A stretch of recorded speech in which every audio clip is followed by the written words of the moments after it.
Hello dear students, welcome to my English class. আজকে আমি class 4-এর lesson 9-এর Bengali মিনিংটা তোমাদের পড়াবো। চলো শুরু করা যাক। এ প্রোফাইল ইন কাইন্ডনেস। প্রোফাইল মানে পার্শ্বচিত্র, আর কাইন্ডনেস মানে দয়া। তাহলে এ প্রোফাইল ইন কাইন্ডনেস, দয়ার একটা পার্শ্বচিত্র। মেন টেক্সটে চলে এসো, লেটস রিড। চলো পড়া যাক। The night was calm and quiet. Calm মানে নিস্তব্ধ, আর কোয়াইট মানে শান্ত। তাহলে the night was calm and quiet, রাত্রিটা ছিল নিস্তব্ধ এবং শান্ত। A man was walking alone in the dark. A man একটা মানুষ, ওয়াজ ওয়াকিং হাঁটছিল, অ্যালোন অ্যালোন মানে একাকী, একটা মানুষ একাকী হাঁটছিল, ইন দ্য ডার্ক অন্ধকারের মধ্যে। Suddenly he heard some children crying.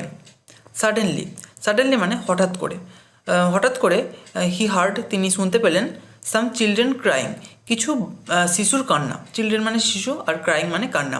হঠাৎ করে তিনি কিছু শিশুর কান্না শুনতে পেলেন। The sound came from a nearby hut. Nearby মানে কাছের, আর হার্ট মানে কুঁড়েঘর। দ্য সাউন্ড কেম শব্দটা আসছিল from a nearby hut, একটা কাছের একটা কুঁড়েঘর থেকে। The man was curious. Curious মানে উৎসাহী। দ্য ম্যান ওয়াজ কিউরিয়াস, মানুষটি খুব উৎসাহী হলো। He was a faint light coming from the hut. He saw a faint light coming from the hut. He saw তিনি দেখতে পেলেন, এ ফেইন্ট লাইট, ফেইন্ট মানে ক্ষীণ, আর লাইট মানে আলো। তিনি একটা ক্ষীণ আলো দেখতে পেলেন, কামিং ফ্রম দ্য হার্ট কুঁড়েঘর থেকে যেটা আসছিল। He came close to the hut. He came close, close মানে কাছে। He came close to the hut, তিনি কুঁড়েঘরটির কাছে এলেন। হি লিসেন্ড কেয়ারফুলি। লিসেন্ড মানে শুনলেন, আর কেয়ারফুলি মানে মন দিয়ে বা যত্ন সহকারে। হি লিসেন্ড কেয়ারফুলি, তিনি মন দিয়ে শুনলেন। সেকেন্ড পার্টে চলে এসো। The man hard A women's talking to the children. The man hard, মানুষটি শুনতে পেলেন, এ উইমেন টকিং একটা মহিলা কথা বলছেন, টু দ্য চিলড্রেন তার শিশুদের সঙ্গে। ডোন্ট ক্রাই, কেঁদো না। The rice will be ready soon, she said. The rice will be ready soon, rice মানে ভাত, আর রেডি মানে তৈরি হবে বা প্রস্তুত হবে। The rice will be ready সুন, ভাত খুব শীঘ্রই প্রস্তুত হবে। সি সেড, তিনি বললেন। The man looked inside the heart. Looked মানে দেখলেন, আর ইনসাইড মানে ভেতরে। The man looked inside the heart, মানুষটি কুঁড়েঘরের ভেতরে দেখলেন। He asked the women, why are the children crying. He asked the women, তিনি মহিলাটিকে জিজ্ঞেস করলেন, why are the children crying, কেন শিশুগুলি কাঁদছে। The women replied, they are hungry. The women replied, replied মানে উত্তর দিলেন, মহিলাটি উত্তর দিলেন, দে আর হাংরি, তারা ক্ষুধার্ত। হাংরি মানে ক্ষুধার্ত। I have nothing to feed them. I have nothing, nothing মানে কিছুই নেই, আমার কিছুই নেই, টু ফিড দেম তাদেরকে খাওয়ানোর। ফিড মানে খাওয়ানো। The man saw that water was boiling in a pot. The man saw মানুষটি দেখলেন, দ্যাট যে water was boiling in the pot, in a pot জল একটা পাত্রের মধ্যে গরম হচ্ছে বা ফুটছে। But there was not a single grain of rice in it. But there was not a single grain, grain মানে দানা, কিন্তু সেখানে রাইস মানে চাল, কিন্তু সেখানে চালের কোনো দানাই ছিল না, ইন ইট ওটার মধ্যে। হি ওয়াজ সারপ্রাইজড, তিনি অবাক হয়ে গেলেন। হি আস্কড দ্য উইমেন, তিনি মহিলাটাকে জিজ্ঞেস করলেন, why then are you boiling water, তাহলে কেন আপনি জল ফোটাচ্ছেন, যখন জলের মধ্যে কোনো চালের দানাই নেই, তাহলে কেন আপনি জলটা ফোটাচ্ছেন। My children will believe I am cooking food for them. My children will believe, believe মানে বিশ্বাস করা, আমার শিশুরা বিশ্বাস করবে, I am cooking food, cook মানে রান্না করা, আই অ্যাম কুকিং ফুড, আমি খাবার তৈরি করছি বা খাবার রান্না করছি, ফর দেম তাদের জন্য, এটা আমার শিশুরা বিশ্বাস করবে। দেন দে উইল স্টপ ক্রাইং, তারপর তারা তাদের কান্না থামিয়ে দেবে। রিপ্লাইড দ্য উইমেন, মহিলাটি উত্তর দিলেন। She hoped they would fall asleep and forgot their hunger. She hoped, hope মানে আশা করা, সি হোপড মানে তিনি আশা করেছিলেন, দে উড ফল অ্যাসলিপ তারা ঘুমিয়ে পড়বে, অ্যান্ড ফরগট দেয়ার হাঙ্গার এবং তাদের খিদে ভুলে যাবে। ফরগট মানে ভুলে যাওয়া। Tears filled the eyes of the man. Tears মানে চোখের জল। Tears filled the eyes of the man, মানুষটির চোখ জলে পূর্ণ হয়ে এলো। He at once went back to his house. He at once মানে তৎক্ষণাৎ তিনি তৎক্ষণাৎ went back to his house, তার বাড়িতে ফিরে গেলেন। He returned with food for the hungry children. He returned, তিনি ফিরে এলেন, উইথ ফুড, সঙ্গে খাবার নিয়ে, ফর দ্য হাংরি চিলড্রেন, ওই ক্ষুধার্ত শিশুগুলির জন্য। He then promised to look after them throughout his life. He then promised, promise মানে কথা দেওয়া। হি দেন প্রমিসড, তারপর তিনি কথা দিয়েছিলেন, টু লুক আফটার দেম, তাদের দেখাশোনা করবেন, থ্রু আউট হিজ লাইফ, তার পুরো জীবনব্যাপী। থ্রু আউট মানে সর্বত্রব্যাপী, মানে তার পুরো জীবনব্যাপী বা পুরো জীবন জুড়ে তিনি তাদের দেখাশোনা করবেন। The incident took place in Hooghly over 200 years ago. The incident মানে ঘটনা। The incident took place in Hooghly, ঘটনাটা ঘটেছিল হুগলিতে, ওভার 200 years ago, 200-রও বেশি বছর আগে। The kind man was Haji Mohammad Mohsin. The kind man, kind মানে দয়ালু, দয়ালু মানুষটি ওয়াজ ছিলেন Haji Mohammad Mohsin. Many poor people are helped by him. Many মানে অনেক, মেনি পুয়ার পিপল, অনেক গরিব মানুষেরা ওয়ার হেল্পড বাই হিম, তার দ্বারা সাহায্য পেয়েছিলেন। In 1732 Mohsin was born in a respectable family. In 1732, 1732 খ্রিস্টাব্দে মহসিন ওয়াজ বর্ন, মহসিন জন্মেছিলেন, in a respectable family. Respectable মানে সম্ভ্রান্ত, তো একটা সম্ভ্রান্ত পরিবার তিনি জন্মেছিলেন। His father Haji Faizullah was a rich merchant.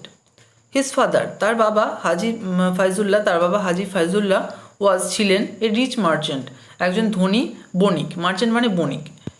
In his childhood Mohsin was taught by Maulavi Aza Sirazi.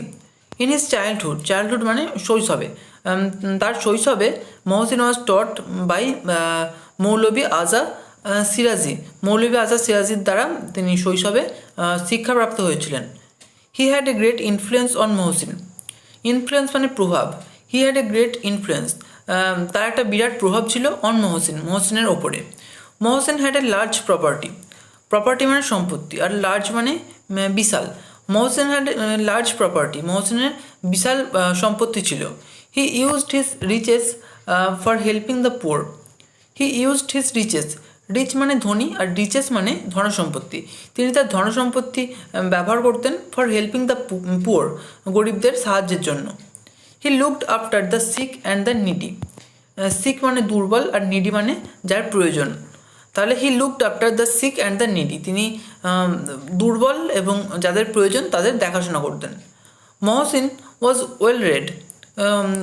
Mohsin was well read too, এই টু মানে ও, আর ওয়েল রেড মানে সুপণ্ডিত। Mohsin was well read too, মহসিন একজন সুপণ্ডিতও ছিলেন।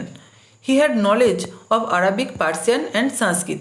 নলেজ মানে জ্ঞান, তার আরাবিক, পার্সিয়ান এবং সংস্কৃতের জ্ঞান ছিল। থার্ড পার্টে চলে এসো এবার। One night Mohsin was sleeping. One night, এক রাত্রে, মহসিন ওয়াজ স্লিপিং, মহসিন ঘুমোচ্ছিলেন। A mild sound woke him up. A mild sound, mild মানে হালকা, একটা হালকা শব্দ, ওক হিম আপ, তাকে জাগিয়ে তুললো। ওক আপ মানে জেগে ওঠা, আর ওক হিম আপ মানে তাকে জাগিয়ে তুললো, একটা হালকা শব্দ তাকে জাগিয়ে তুললো। He saw a stranger in his room. Stranger মানে আগন্তুক। হি স এ স্ট্রেঞ্জার, তিনি একজন আগন্তুককে দেখলেন, ইন হিজ রুম, তার ঘরের মধ্যে। মহসিন কট হিম স্টিলিং। মহসিন কট হিম মানে, কট মানে ধরা, মহসিন তাকে ধরে ফেললেন। স্টিলিং, স্টিল মানে চুরি করা, আর স্টিলিং মানে চুরি করছে এমন, তো মহসিন তাকে চুরি করা অবস্থায় ধরে ফেললেন। He asked him, why do you need to steal, can you not lead an honest life. He asked him, তিনি তাকে জিজ্ঞেস করলেন, why do you need to steal, why মানে কেন, ডু ইউ নিড তোমার প্রয়োজন, টু স্টিল চুরি করা, কেন তোমার চুরি করার প্রয়োজন। Can you not lead a honest life, lead মানে নির্বাহ করা, আর অনেস্ট মানে সৎ, তাহলে can you not lead an honest life, তুমি কি একটা সৎ জীবন নির্বাহ করতে পারো না। The stranger replied, I have no work. The stranger replied, আগন্তুকটি উত্তর দিল, আই হ্যাভ নো ওয়ার্ক, আমার কোনো কাজ নেই। There is no food in my house. There is no food, সেখানে কোনো খাবার নেই, ইন মাই হাউস, আমার বাড়িতে। মাই চিলড্রেন আর ক্রাইং, আমার শিশুরা কাঁদছে। I steal to find food for them, I steal, আমি চুরি করি, টু ফাইন্ড ফুড, খাবার খুঁজতে, ফর দেম, তাদের জন্য খাবার খুঁজতে আমি চুরি করি। প্লিজ ফরগিভ মি, দয়া করে আমাকে ক্ষমা করুন। ফরগিভ মানে ক্ষমা করা, দয়া করে আমাকে ক্ষমা করুন। হি broke down in tears, broke down মানে ভেঙে পড়া। হি ব্রোক ডাউন ইন টিয়ার্স, তিনি কান্নায় ভেঙে পড়লেন। Mohsin felt sad for the man, felt মানে অনুভব করলেন। মহসিন ফেল্ট স্যাড, মহসিন দুঃখ অনুভব করলেন ফর দ্য ম্যান, ওই মানুষটির জন্য। He went to his house, তিনি গেলেন টু হিজ হাউস, তার বাড়িতে। He saw that the man had told him the truth, he saw that, তিনি দেখলেন যে, the man had told him the truth, মানুষটি তাকে সত্যি কথাই বলেছে। He gave him money to start a business, he gave him money, তিনি তাকে টাকা দিলেন, টু স্টার্ট এ বিজনেস, একটা ব্যবসা শুরু করতে। বিজনেস মানে ব্যবসা। He promised to give him more money later if needed, he promised, তিনি কথা দিলেন, টু গিভ হিম, তাকে দেবেন, মোর মানি, আরও টাকা, লেটার, পরবর্তীকালে, ইফ নিডেড, যদি প্রয়োজন হয়। তাহলে তিনি তাকে কী কথা দিলেন, যদি প্রয়োজন হয় তাহলে তিনি পরবর্তীকালে তাকে আরও টাকা দেবেন। Mohsin dedicated his life in spreading education among the Muslims, Mohsin dedicate মানে উৎসর্গ করা। মহসিন উৎসর্গ করেছিলেন হিজ লাইফ, তার জীবনকে, ইন স্প্রেডিং এডুকেশন, স্প্রেড মানে বিস্তার করা, ইন স্প্রেডিং এডুকেশন মানে শিক্ষা বিস্তার করতে। তিনি তার জীবনকে উৎসর্গ করেছিলেন শিক্ষা বিস্তার করতে, অ্যামাং দ্য মুসলিমস, মুসলিমদের মধ্যে। The income of his property was spent in charity, the income মানে উপার্জন, আর প্রপার্টি মানে সম্পত্তি। The income of his property, তার সম্পত্তি থেকে যা উপার্জন হতো সেটা, ওয়াজ স্পেন্ট, সেটা ব্যয় করা হতো, ইন চ্যারিটি, দানে, চ্যারিটি মানে দান। The poor looked upon him as their saviour, the poor, গরিবেরা, লুকড আপন হিম, তাদেরকে দেখতো, গরিবেরা তাকে দেখতো, অ্যাজ দেয়ার সেভিয়র, তাদের রক্ষাকর্তা হিসেবে। সেভিয়র মানে রক্ষাকর্তা, তাহলে গরিবরা তাকে তাদের রক্ষাকর্তা হিসেবে দেখত। Hooghly Mohsin college is named after him, Hooghly Mohsin college নামক একটি কলেজ রয়েছে যেটি চুঁচুড়াতে অবস্থিত। তো এই কলেজটা তার নামেই নামকরণ করা হয়।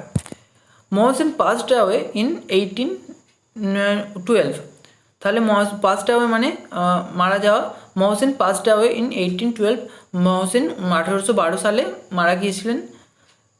This great son of Bengal is still remembered with reference, this great son of Bengal, বাংলার এই মহান সন্তানকে, ইজ স্টিল রিমেম্বার্ড, এখনও স্মরণ করা হয়, উইথ রেফারেন্স, রেফারেন্স মানে রেসপেক্ট, শ্রদ্ধার সঙ্গে স্মরণ করা হয় বাংলার এই মহান সন্তানকে এখনও পর্যন্ত। স্টিল মানে পর্যন্ত।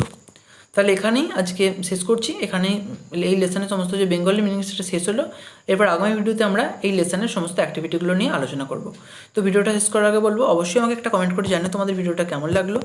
যদি ভালো লাগে একটা লাইক করো, নিজের বন্ধুদের মধ্যে শেয়ার করো, আর অবশ্যই চ্যানেলটাকে সাবস্ক্রাইব করে রাখো, যাতে আমাদের আগামী ভিডিওর নোটিফিকেশনগুলো তোমরা পেতে পারো। Thank you.